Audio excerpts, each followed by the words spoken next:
그렇다면 우리 일정 수익이 발생하는 유튜버다. 이렇다면 사업자 등록을 해야 되겠네요. 네, 당연히 해야 합니다. 신고를 안 하고 있다가 가산세를 내시는 것보다 네. 미리미리 신고를 하시는 게 좋습니다.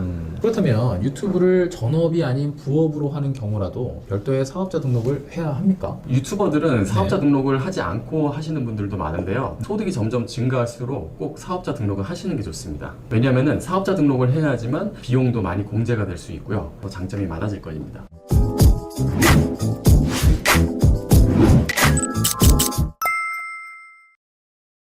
JSA 공동법률구역의 안변입니다. 우리 JSA의 세무 분야를 전담해 주시고 있는 절세미남 안세무사님을 모셨습니다. 안녕하세요, 안쌤입니다. 한변, 절세는 제가 해드릴 수 있는데 이남은 좀 부담스러운데요. 미남이시잖아요. 그런데 한쌤, 그 쌤이 뭔가요? 이 세무사들끼리는 네. 줄여서 쌤이라 그러고요. 앞으로 안쌤 모시고 절세와 법률 이슈에 대해서 알아보도록 하겠습니다. 오늘은 그 첫 번째 시간입니다. 한쌤, 제가 고민이 있는데요. 우리 JSA도 이제 유튜버 아니겠습니까? 네, 그렇죠. 이제 세금 신고도 해야 되고 또 여러 가지로 복잡하잖아요. 고민이 이만저만이 아닙니다. 근데 그 고민을 하시기 전에 네. 저희 일단 구독자 수가 몇 명이죠? 네? 그렇게 안 봤는데 정말 무서운 사람이다. 고민을 안 하는 걸로. 1인 미디어 시대에 그래도 전업이든 부업이든 유튜버를 꿈꾸시는 분들 최근에 보면 이런 이슈들이 많이 있잖아요. 뭐 구글세를 도입해야 된다, 뭐 입법으로 추진해야 된다. 그래서 우리도 미리 이런 것들을 좀 알아보고자 우리 안쌤께 여쭤보는 거 아니겠습니까? 저희 걱정은 안 해도 되고 남들 걱정부터 먼저 할까요? 그러니까요. 이 궁금하신 분들 위해서 우리 계획 세워드릴 수 있게 알려드리도록 하겠습니다. 유튜버가 되면 어떤 수익을 받게 되고 또 그 수익에 대해서 부과되는 세금은 무엇인지, 그리고 이를 위해서 사업자 등록이 필요할 것 같은데 그 절차는 어떻고, 부업으로 시작하시는 분들도 많잖아요. 네, 맞아요. 네. 이 특정 지역 직역에 있으신 분들, 그리고 공무원 분들뿐만 아니라 일반 회사에 다니시는 분들, 네. 경업 금지 이슈가 있죠. 네. 사업자 등록을 하는 순간 고려해야 될 사항들이 정말 많이 생깁니다. 야, 근데 변호사는 어때? 그 유튜버 할 때 뭐 제재가 있나? 있지. 뭐 우리 경호권 받아야 돼. 뭐 지방 변호사에다가. 야, 근데 너네 해무사는 우리는 있어? 딱히 경업 금지 이슈는 없어. 세무사만 되는 걸로. 유튜버는 사업의 내용을 광고 대행업으로 보죠. 네, 맞습니다. 유튜버로서 버는 수익은 업종이 광고 대행업으로 분류가 됩니다. 그러니까 유튜버의 수익은 광고 삽입 수익을 가장 먼저 생각해 볼 수가 있잖아요. 네, 유튜버는 정책상 구독자 1000명 이상의 지난 12개월간 4,000시간 이상 재생 시간을 확보한 유튜버에게는 광고 삽입이 가능하게 되고, 이를 통해 얻는 광고 수익을 유튜버에게 지급을 하게 됩니다. 달러로? 네, 외화인 달러로 달러로. 통장으로 찍힙니다. 광고는 유튜버가 선택해서 지급을 하게 되는데 컨텐츠 성격이나 구독자 층을 고려해서 삽입하게 되죠. 네, 맞습니다. 여기서 광고 수익은 한 달에 한 번 광고 플레이 시간과 조회수를 기반으로 수익을 지급하게 되는데요. 네. 구글 애드센스, 구글이 운영하는 컨텐츠에 광고를 노출하고 그 수익을 분배하는 시스템이니 외국에 있는 구글로부터 받는 수익이 되는 셈입니다. 또 유튜버로서 생각해 볼 수 있는 게 뭐 협찬 광고 수익이나 뭐 후원금 수익도 생각해 볼 수 있겠네요. 슈퍼챗도 있고요. 일단 10,000명이 돼야 됩니다. 구독자가. 네. 우리가 아주 갈 길이 네. 멀죠? 할 수 있습니다. 화이팅! 화이팅! 화이팅! 화이팅!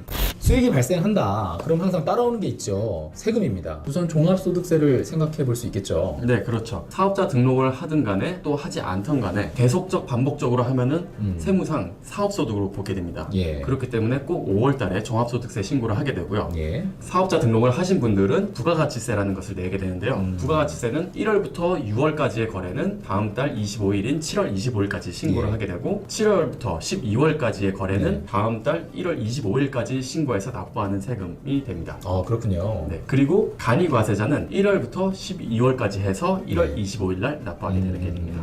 알겠습니다. 그 종합소득세 그리고 부가가치세를 좀 더 자세히 한번 알아볼게요. 이 종합소득세라는 것은 소득이 여러 가지가 있을 수가 있잖아요. 예. 기본적으로 노동의 대가로 받는 근로소득이 있을 수 있고, 네. 은행이나 주식을 통해서 네. 받는 이자와 배당 수익이 있을 수도 있고요. 예. 복권 당첨금 같은 그런 기타 소득이 있을 수 있습니다. 예. 또 연금 소득도 있고 여러 가지. 그럼 유튜버를 자체 사업으로 하는 경우에는 사업 소득으로 볼 수 있겠고, 만일 소속 회사에서 일하는 경우는 일종의 뭐 근로 근로소득이라고 볼 수 있겠네요. 네, 맞아요. 근로소득으로 계약 관계에 있다면 근로소득으로도 볼 수 있고요. 네. 그리고 프리랜서인 사업자로도 볼 수가 있습니다. 그리고 우리 영상 보시는 분들 중에서 회사원분들도 많으실 텐데 근로소득은 연말정산을 2월에 하고요. 네. 이러한 근로소득 외에 다른 소득이 있다면 그 소득까지 합해서 5월 달에 신고를 하는 것이 종합소득세입니다. 많은 분들이 여기서 제가 질문하시는 것 중에 하나가 2월 달에 연말정산을 했는데 그쵸. 5월 달에 왜 또 신고를 하게 되냐, 이중과세가 아니냐 하시는 분들이 많은데요. 2월에 낸 세금은 5월 달에 신고 시에 기납부세액으로 차감되니까 걱정 안 하셔도 됩니다. 부가가치세는 어떻습니까?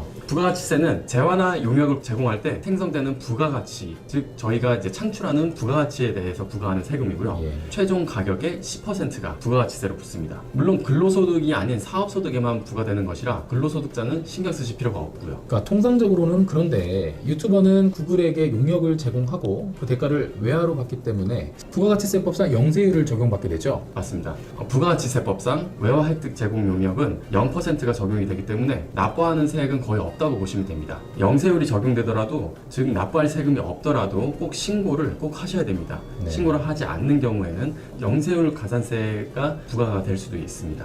그 유튜버의 경우에는 절세 측면에서는 신고를 꼭 하시는 게 좋아요. 네. 매입세 공제를 받을 수 있기 때문인데요. 네. 이 매입세액은 유튜버들에게 장비 구입이나 뭐 기술자분들을 고용해서 하는 그런 인건비에 대해서 10% 공제를 받을 수 있으니까 꼭 신고를 하시는 게 좋죠. 그렇다면 우리 일정 수익이 발생하는 유튜버다, 이렇다면 사업자 등록을 해야 되겠네요. 네, 당연히 해야 합니다. 신고를 안 하고 있다가 가산세를 내시는 것보다 네. 미리미리 신고를 하시는 게 좋습니다. 그렇다면 유튜브를 전업이 아닌 부업으로 하는 경우라도 별도의 사업자 등록을 해야 합니까? 유튜버들은 사업자 네. 등록을 하지 않고 하시는 분들도 많은데요. 소득이 점점 증가할수록 꼭 사업자 등록을 하시는 게 좋습니다. 왜냐하면 사업자 등록을 해야지만 비용도 많이 공제가 될 수 있고요. 더 장점이 많아질 것입니다. 우리 그럼 사업자도 일반 과세, 간이 과세 그 둘 중에 뭘로 하는 게 좋습니까? 일단 안변은 저희가 이제 4,800만 원 이상 벌 것 같습니까? 네, 그러고 싶습니다. 그러면 일반 가세를 해야 됩니다. 만약에 못 벌면 그럼 간이가세자로 이제 등록을 하게 되는데 별로 특별한 장점이 없습니다. 일반 사업자의 경우 매입세액이 매출세액보다 많은 경우에 그 네. 차액을 환급받게 되는데 간이가세자인 경우 매입세액 공제 개념이 없기 때문에 환급을 받지 못합니다. 또 간이가세자인 경우에는 노트북이나 카메라 같은 방송 장비나 화장품, 음식 등의 방송 소품을 구입할 때 10%의 매입세 공제를 받지 못하게 되죠. 근데 통상 근로소득이 있는 경우에 연말정산을 하면서 카드로 구입한 건 카드 공제 받잖아요. 그렇게 카드 공제 받는 경우에는 또 매입세액 공제를 신고를 해서 따로 혜택을 얻을 수 있습니까? 카드로 받는 거는 신용카드 세액 공제를 받았다면은 예. 이거는 나중에 어떤 사업소득으로 또 비용을 공제받지는 못합니다. 네. 그러나 대부분의 저희 소득이 이 전체 금액에 대해서 신용카드 세액 공제를 다 못 받으니까 사업소득의 필요경비로 넣으신다고 하더라도 무방합니다. 그럴 수는 있겠네요. 네. 너무 많이 쓴 경우에 이렇게 말씀하시는 거죠? 근데 유튜브로 수익이 미비한데 비용 공제를 받겠다고 사업자 등록을 한다? 안쌤 말씀은 유튜브 수익 또 하나의 사업 소득이니 수익의 크기나 정도와 무관하게 사업자 등록은 반드시 해야 한다, 이 말씀이시죠? 네, 정확합니다. 자, 그렇다면 우리 사업자 등록은 어떻게 해야 합니까? 이 사업자 등록이라는 게 저희가 한 번도 겪어보지 못해서 네. 무겁게 다가올 수가 있는데 실제로 해보면은 정말 너무나 간단합니다. 네. 신청서와 임대차 계약서 그리고 신분증을 가지고 세무서 방문하면은 네. 이게 끝이야 할 정도로 간단하게 끝납니다. 사업자 등록증이 당일에 바로 나와요. 이 사업 자체가 신고나 허가가 필요한 경우에는 신고증이나 허가증도 구비하여야 하지만 보통 유튜버들에게는 이런 것이 필요 없으니까 네. 그냥 신분증만 가져가셔도 됩니다. 아까 임대차 계약서 말씀해 주셨는데 우리 사업장을 임차하지 않은 경우에는 임대차 계약서도 필요 없잖아요.